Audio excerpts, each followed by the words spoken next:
Hello everybody, and welcome back to Screen Stars, and welcome to another PlayStation 4 review. And today's review is for the fairly new, it's been out a few weeks now, Stellaris, the console edition. Now, I got really excited when I saw the trailer for this a few months ago. Just my sort of game this. I'm really into strategy, like building games. I find them really relaxing to play, and it really excited me. And after I saw that trailer, I went away and watched some videos on YouTube, because it's been out on PC for a while now, this game. And I got more excited. It looked just my sort of game, and it's one of those games that you will play forever, in a sense of it's almost a never-ending game in a lot of ways. So what is this game about? Well, it's a grand strategy game set in space, and at the beginning you get the choice of whether you want to go with like one of the set species. It like sets everything up for you, and you can choose one of those, which I did in my first attempt at playing this game, just to get used to it. And I've actually done a basic tutorial for this game now on my channel, just explaining how to get started on the game if you're a complete newcomer. And that's one of the suggestions I give on that video, is don't worry about, you know, designing your own species and all that kind of stuff. Just choose one of these set ones first. It's easier just to get used to the game. But if you want to, right from the off, you can edit your species, you know, what kind of species you want to be, human or one of these vast array of alien species to choose from. And you choose your planet, your home planet, the system, the politics, your aggressive state, all that kind of stuff, the technology advances that you have, and it's really in depth. You could spend a good 2 to 3 hours just designing your starting species sort of thing. It's that in depth. And then you jump into the game, and the game actually gives you, to start with, a pretty comprehensive tutorial. I found it very useful. And I do mention that again on my beginners video. You know, follow this tutorial. It's pretty good.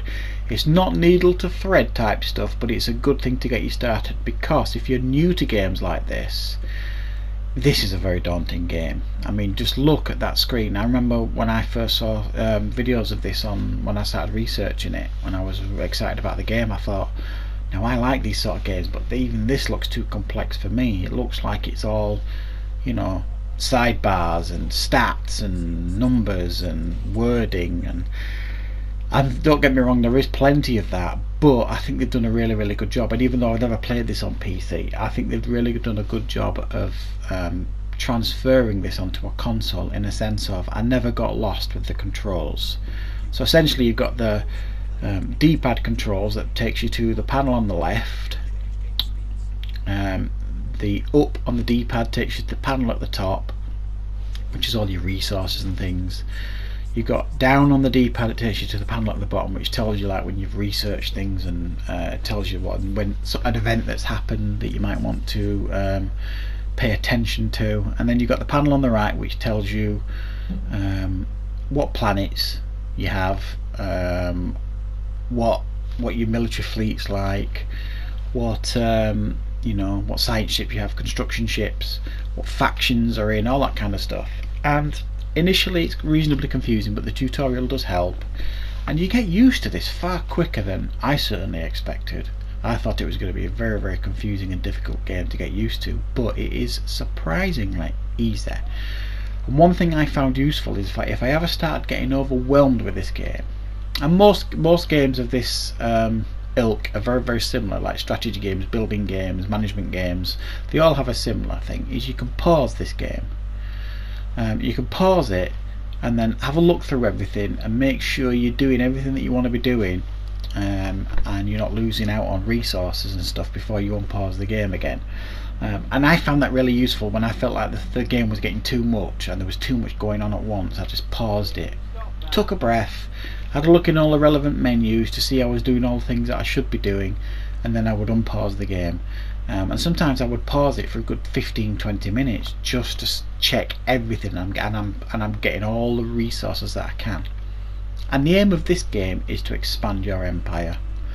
Now, I chose to be a human species initially, and I was in the solar system, and essentially you send out your science ships to scan the solar systems. Once you've gathered all the resources from that solar system that you're in, you expand to the next one. You send the science ship to the next solar system, scan all the planets, mine all the resources there, and you keep doing that and expanding your empire. Now as you expand, you need to grow things like your military fleet, your technological awareness by doing research. You will come across many alien species. Now what I really like about this game is how you approach those alien species is completely up to you.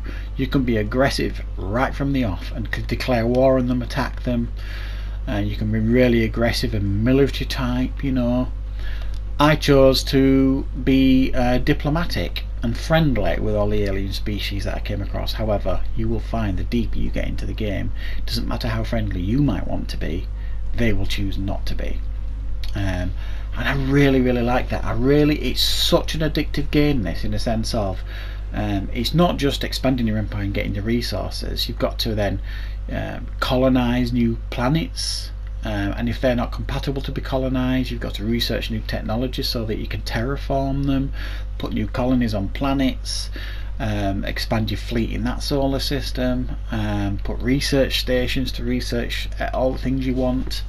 You've got to keep staffing everything up. You've got like the president that will die off eventually, and you've got to get new presidents in place. There is so much going on in this game. It is, I'm not going to lie, because it happened to me a few times, it is easy to get lost. However, as I've just said earlier, the key to not getting lost in this game is pausing it, re-looking at everything, taking a breath, and then unpausing it and carrying it on. And it's a really fun game. Sometimes there might not be anything to do. It might just be a case of, as I can see there, zooming in and having a look, because from a distance it's not particularly an exciting game to look at. This, it's like I say, it's just stats and numbers and space and planets, but you can zoom in really close, and the attention to detail is really cool, especially when you're in space battles, because even if you're not declaring war on alien species, you're trying to be diplomatic, there will be pirates that appear from factions that have broken off, and they will try and attack your fleets and science ships, research stations, all that kind of stuff. So you've got to be on point really. When they're attacking, you've got to respond pretty quickly, or you're going to start losing resources, and you're going to start losing ships and people and things like that. So there's an awful lot going on with this game. It is deeply strategic. I would definitely say you need to have a great deal of patience to play a game like this. Now I would suggest if you don't play strategy games as a rule, if you don't like, you know, this sort of thing, and you're not going to like this game. It's simple as. If you're you know, into Call of Duty and action type games, this is not for you. This is the game and this is exactly what I've been doing with this game, because I've been playing it since it was released. I had this on pre-order because I knew I would like it.